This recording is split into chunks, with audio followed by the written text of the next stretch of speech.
TTP, BLA, BLF,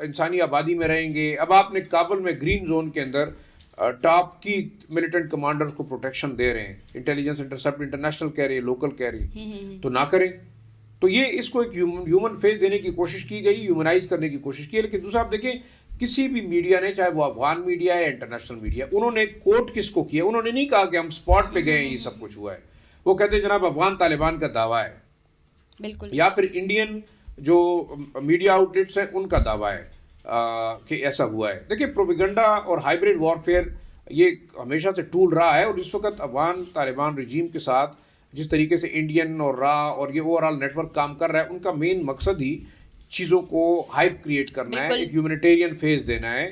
ورنہ پاکستان میں بڑا کلیئر کہا ہوا ہے کہ پاکستان کی افغان عوام کے ساتھ نہ کوئی دشمنی ہے, نہ کوئی انٹینشنلی ٹارگٹ کیا جاتا ہے. اگر اس طرح ہوتا تو ہم جا کے ان کے بازاروں میں حملے کرتے, پل اڑاتے, یا کوئی بڑے جو ان کے آپ سمجھ لیں اکنامک ہب ہیں, کاروباری مراکز کو ٹارگٹ کیا جاتا. تو پاکستان حکومت کا بالکل کلیئر سٹانس ہے کہ ہماری افغان عوام کے ساتھ کوئی دشمنی نہیں ہے, نہ کوئی ان کے خلاف جارحیت ہے. اب افغان طالبان رجیم بذات خود نان اسٹیٹ ایکٹرز کو پروموٹ کر رہی ہے, خود بھی نان اسٹیٹ ایکٹر ہے. افغان عوام تو خود تنگ ہے. مثال کے طور افغان ریزسٹنس فرنٹ ان کے خلاف بات کر رہا ہے, جو وہاں پہ ازبک تاجک ہزارہ ہیں وہ ان سے نالاں ہیں. تو مطلب یہ تمام چیزیں تو ہیں. اگر آپ کی پالیسیز کسی خاص نان اسٹیٹ ایکٹرز کو پروٹیکٹ کرنا ہے تو پھر تو ذمہ داری افغان طالبان پہ آتی ہے نا جی. اچھا سر, آپ نے میڈیا کی پابندی کے حوالے سے بات کی کہ وہاں پر میڈیا پر پابندی ہے. اسی حوالے سے میں کویشچن کروں گی کہ اس حملوں کے بعد القاعدہ پر بہت دباؤ آ گئے, یعنی کہ وہ پریشرائز ہوا. سوال یہ ہے کہ اگر دہشت گرد گروپس اپنے نقصانات کو چھپانے کے لیے شہری ہلاکتوں کا بیانیہ استعمال کرتے ہیں تو حقیقت اور پروپیگنڈا میں فرق کیسے کیا جائے؟ دیکھیں میرے خیال میں اس کا بڑا آسان حل ہے کہ آپ اس کی انڈیپینڈنٹ انکوائری کرا لیں. کوئی ایسے انڈیپینڈنٹ مشن ہو, وہ جا کے دیکھ لے کہ کیوں تھا, واقعی بحالی مرکز تھا یا نہیں تھا, یا باقی جہاں سویلین کیجولیٹی. کہ سویلین کیجولیٹیز اس لیے ہوتی ہیں کہ آپ پریسائز اسٹرائکس جب کرتے ہیں, ظاہری بات ہے یہ لوگ فیملیز کے ساتھ موو کرتے ہیں, فیملیز کے ساتھ رہتے ہیں, پھر کوشش کرتے ہیں کہ پہاڑی علاقوں سے رہائشی علاقوں کی طرف جائیں, کنجسٹڈ علاقوں کی طرف جائیں کہ وہاں سیف اینڈ سیکیور رہیں. لیکن اب اس وقت جو کنونشنل جنگ سے ہم نان کنونشنل اور اے آئی کے دور میں چلے گئے ہیں. آپ باقاعدہ پاکستانی حکام نے کوارڈینیٹس شیئر کیے ہیں, تصاویر شیئر کی ہیں, جہاں جہاں اسٹرائکس ہوئی ہیں ان جگہوں کے کوارڈینیٹس آن لائن موجود ہیں, گوگل میپ کے اوپر موجود ہیں, ان کو سرچ کیا جا سکتا ہے. پہلی بات تو یہ کہ اگر ان کا دعویٰ ہے کہ ہم نے پریسائز اسٹرائکس افغانستان یا افغان طالبان رجیم کے اسلحے کے ڈپیوں پہ کی ہے, ان کے ملٹری بیسز کے اوپر کی ہے, اگر ان کا دعویٰ یہ ہے کہ جناب یہ بحالی مرکز تھا اور عام سویلینز کو ٹارگٹ کیا, تو جو 400 لوگ مرے ہیں ان کے کئی جنازے ہوئے ہوں گے, کہیں ان کی لاشیں دکھائی گئی ہوں گی, بے شک 2 8 10 15 کیجولیٹیز ہوں گی. لیکن جو بات کے انٹرویوز وہاں سے آ رہے ہیں, جو انڈیپینڈنٹ میڈیا میں نے دیکھا, وہ بھی سوشل میڈیا ہے, مطلب we don't have the confirmation. سب سے بڑی بات یہ ہے کہ خلا ہے, یا تو آپ تمام انڈیپینڈنٹ میڈیا کو الاؤ کریں, وہ آئے کوریج کرے, پتہ چلے کہ یہ چیزیں ہو رہی ہیں. تو اس چیزوں کو بیانیہ بنا کے لیوریج لینا, لیکن آلریڈی آپ دیکھ رہے ہیں کہ وہ تو ٹی ٹی پی کو بھی ایز اے کرنسی کارڈ استعمال کر رہے ہیں, بی ایل اے کو بھی کر رہے ہیں, چائنا کے خلاف جو ہے نا وہ ای ٹی آئی ایم کو بھی کر رہے ہیں, جو ہے تاجکستان کے خلاف انصار اللہ کو کر رہے ہیں, ازبکستان کے خلاف آئی ایم یو کو کر رہے ہیں. تو صرف پاکستان کا مسئلہ تو ہے نہیں, یہ تو تمام ممالک کے خلاف. ان لوگوں کو جب ڈکلیئر کیا گیا ہے, ان تمام پڑوسی ممالک نے دہشت گرد, اور آپ ایک ذمہ دار اپنے آپ کو حکومت کہتے ہیں, تو آپ کو چاہیے کہ آپ ان چیزوں کا حل نکالیں. حل کیا ہے؟ الٹا آپ دھمکیاں دیتے ہیں کہ ہم جو ہے حملہ کریں گے اور جنگ کے تھرو مسائل حل کریں گے. تو اس سے میرے خیال میں عوام جو افغان قوم ہے نا, اس کے مسائل بڑھیں گے. یہ تو اپنی اقتدار کو, اپنے جو انلیگل ریاستی جبر ہے اس کو پرولونگ کرنے کے لیے کوئی بھی مطلب بہانہ بنا سکتے ہیں. اچھا سر, کل ایک کانفرنس ہوا نا افغانستان میں, ذبیح اللہ مجاہد نے عوام کو ایک کانفرنس دیا. انہوں نے ایک بات کی کہ انٹرنیشنل کنٹریز کو چاہیے کہ افغانستان کے میٹر میں وہ انٹرفیئرنس نہ کرے. تو کیا کہیں گے, یہ لوگ کسی کو بھی نہیں مانتے, نہ تو پاکستان نے تو آپریشن شروع کیا, انٹرفیئرنس کی ضرورت ہی نہیں ہے. اور کون سے انٹرنیشنل ملک جو ہے ان کے ملک میں انٹرفیئرنس کرتے ہیں؟ جب آپ وہاں سے دہشت گرد بھیجیں گے, آپ کی انٹیلیجنس انٹرسپٹ لوگوں کے پاس موجود ہیں کہ کس طریقے سے بارڈر سیکیورٹی فورسز کو بتایا جاتا ہے کہ آپ باجوڑ سے 15 طالبان کراس کروا کے پاکستان بھجوا دیں، مومن سے 10 بھجوا دیں، نارتھ وزیرستان میں تشکیلیں ہوتی ہیں، ساؤتھ میں ہوتی ہیں. جب آپ خود یہ جواز نہیں ہے کہ پاکستان نے طالبان پیدا کیے تھے، طالبان پاکستان نے نہیں پیدا کیے، تو امریکہ نے پیدا کیے، تو اس کی CIA کی جنگ تھی. بے شک پاکستان اس میں ایک چارے کے طور پر استعمال ہوا کہ فرنٹ لائن اسٹیٹ تھا، یہاں ان کو ایک لانچنگ پیڈ چاہیے تھا. سو کالڈ پہلے رشیا کے خلاف ایک جنگ کرنے کے لیے، پھر سو کالڈ جنگ القاعدہ کے خلاف اور طالبان کے خلاف کرنے کے لیے. تو پاکستان کی مجبوری تھی اس وقت بھی، بالکل، کیونکہ ظاہری بات ہے کہ آپ نے اپنی سیفٹی سیکیورٹی کے اور اپنے انٹرسٹ کو دیکھنا ہے. پاکستان کے امریکہ کے ساتھ جنگ کرتا کہ نہیں آپ نہیں جا سکتے، انہوں نے اب کہیں سے بھی جا کے حملہ کرنا ہے. لیکن ریئل ایشو از کہ جو پاسٹ کی مسٹیکس تھیں اس سے سیکھنا چاہیے. افغان طالبان کو بھی سیکھنا چاہیے، اور پاکستان نے تو سیکھا ہے. اس لیے تو وہ کہتے ہیں کہ کسی بھی لحاظ سے دہشت گردی اور جو عسکریت پسندی ہے یا جو دہشت گرد گروپ ہے، چاہے TTP ہے، BLA ہے، آپ ان کو کنڈیم کریں، آپ ان کو ہمارے حوالے کریں اگر آپ ایکشن نہیں لے سکتے. جب آپ نے ان کو اپنا مہمان بنایا ہوا ہے، ان کو فنڈنگ بھی کر رہے ہیں، بلکہ آپ تو سیدھی بات ہے کہ آپ ایک لحاظ سے ان کی آئیڈیالوجی کو پروموٹ کر کے پاکستان میں اس چیز کو ایکسپورٹ کرنا چاہتے ہیں. تو یہ میرے خیال میں پاکستان کا حق بنتا ہے کہ وہ ہر فورم انہوں نے استعمال کیا. دیکھیں بات چیت دوحہ کے تھرو ہوئی، UAE کے تھرو ہوئی، قطر میں بات چیت ہوئی، ترکی میں بات چیت ہوئی، چائنا نے کہا ہم بات کرتے ہیں، سعودی عرب نے کہا ہم بات کرتے ہیں. تو یہ بتا دیں کہ یہ کس کے تھرو بات کرنا چاہتے ہیں. پہلے لوگوں کو فون کر کے منتیں کرتے ہیں کہ جی بات چیت ہونی چاہیے.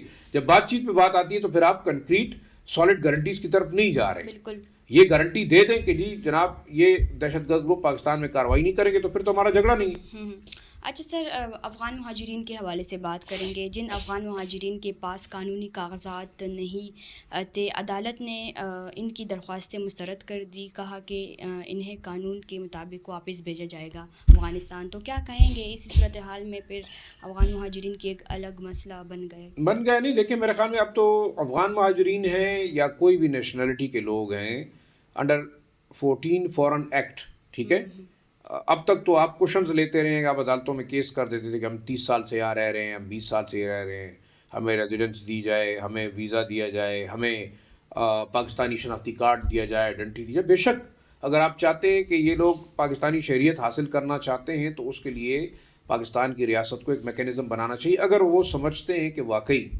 یہ لوگ کسی بھی لحاظ سے پاکستان کی ریاست کو مانتے ہیں، اس کی ریٹ کو مانتے ہیں، اس کے قوانین کو مانتے ہیں، تو بے شک جو لوگ یہاں پہ پیدا ہوئے ہیں آپ ان کے لیے کوئی میکینزم بنائیں. دوسرا آپ کے پاس آپ نے POR کارڈ، خود UNHCR، یونائٹڈ نیشنز پاکستان کے قانون کے مطابق ان کا ٹائم ختم ہو گیا، وہ ڈیڈ لائن ختم ہو گئی.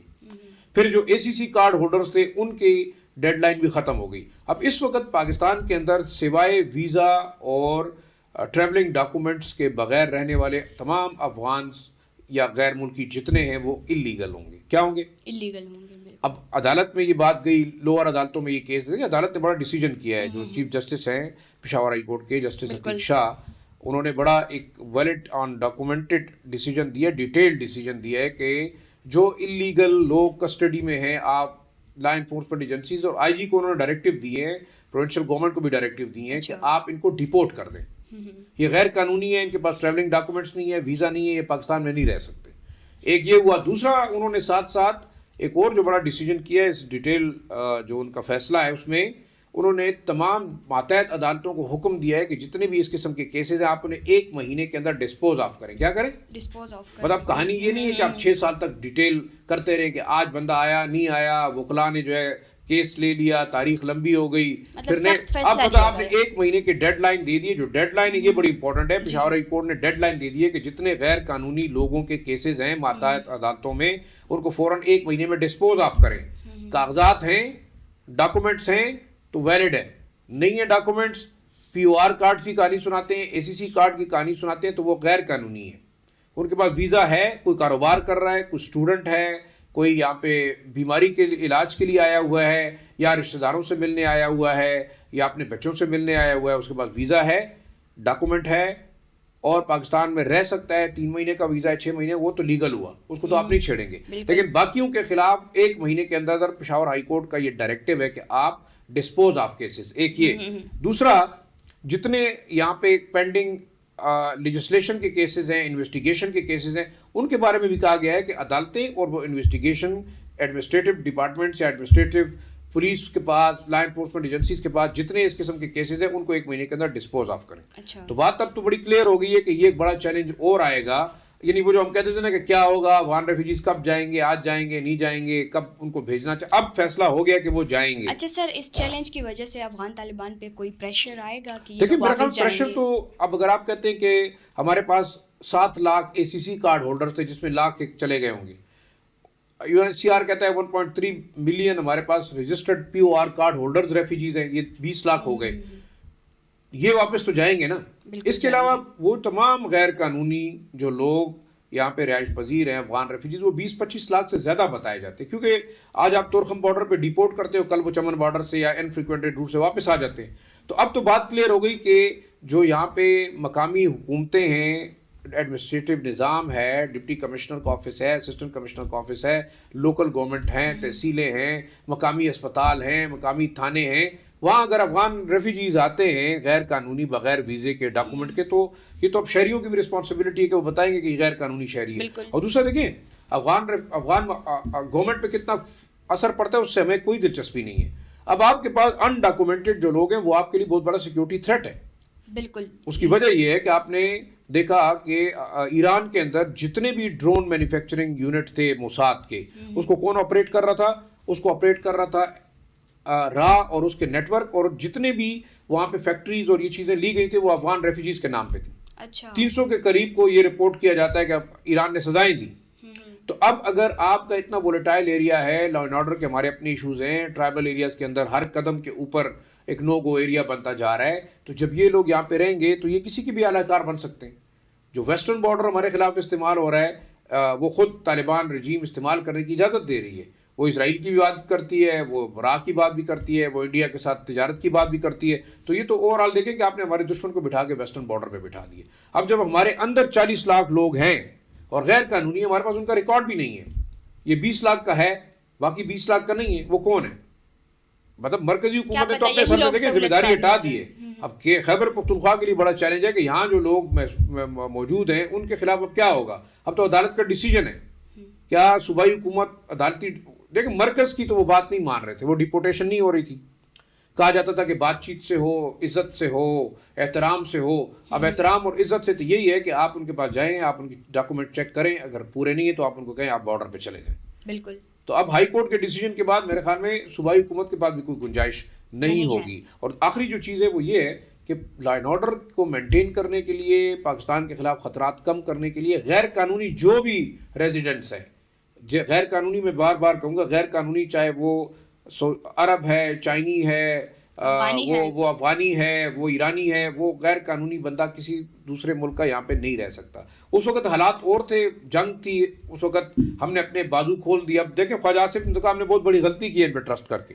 اور اگر آپ دیکھیں، میں بڑا آپٹیمسٹک ہوں کہ ہمارے پڑوسی ممالک ہیں، ہمارے ہم زبان ہیں، ہم کلچر ہیں، ہم مذہب ہیں، ان کو جتنا بھی آپ فیسیلیٹیٹ کر سکتے کرنا چاہیے. فیسیلیٹیشن کا طریقہ کار یہ کہ آپ ویزا لیں، آپ ڈاکومنٹس لیں، یا پھر آپ سمجھتے ہیں کہ جناب جو 40 سال سے یہاں رہنے والے لوگ ہیں وہ افغانستان نہیں جانا چاہتے، تو وہ کیس کر دیں کہ ہم اسائلم لینا چاہتے ہیں، اسائلم لینے کی یہ وجوہات ہیں. تو اس کے لیے بھی کوئی قانونی طریقہ کار ہونا چاہیے. ابرپٹلی تو دیکھیں ہم پچھلے 2-2.5-3 سالوں سے بار بار کہہ رہے ہیں ایکسٹینڈ کر دی 6 منتھ، پھر ایکسٹینڈ کر دی، پھر ایکسٹینڈ کر دی. لیکن چیلنج میرے خیال میں بہت بڑا ہوگا اگر 40-50 لاکھ لوگ آل آف سڈن واپس جاتے ہیں. ان کے لیے رہائش، ان کے لیے روزگار، ان کے لیے لا اینڈ آرڈر کے مسائل، پھر ان کی رجسٹریشن، پھر یہ لوگ جائیں گے وہاں ان کی اپنی زمینوں کی تقسیم، ان کے گھروں کی تقسیم، یہ تمام مسائل ہیں. تو افغان طالبان رجیم کو سوچنا چاہیے کہ پاکستان کے ساتھ صرف TTP اور BLA کی بنیاد کے اوپر جنگ لڑنا یہ غیر ضروری جنگ ہے. کیا ہے؟ یہ غیر ضروری جنگ ہے. میں یہ سمجھتا ہوں کہ افغانستان پاکستان کے ساتھ ایک غیر ضروری جنگ کے اندر چلا گیا ہے. نہ اس کی ڈیولپمنٹ ہو رہی ہے، نہ وہاں ڈیولپمنٹ پروجیکٹس جائیں گے، نہ CPEC جائے گا، نہ چائنا کی انویسٹمنٹ جائے گی، نہ سینٹرل ایشین ریپبلکس کی جائے گی. اور اگر یہ ٹینشن رہے گی تو کیا فیوچر ہوگا ان افغانوں کا جو افغانستان کے اندر ہے، اور ان کا جو کہ ایک بار پھر ہجرت کرنے پہ مجبور ہوں گے، کیونکہ قانون کہتا ہے کہ وہ واپس جائیں. اگر ہم نہ بھی چاہیں تو قانون کہتا ہے کہ غیر قانونی آپ ان کو واپس بھیجیں. تو ہوگا کیا؟ یہ تو اب افغان طالبان رجیم کو سوچنا چاہیے. بہت شکریہ انالیسس دینے کے لیے. ناظرین، اگلے پوڈ کاسٹ کے لیے ہمارے ساتھ رہیں. آج کے لیے ہمیں دے اجازت. اللہ حافظ.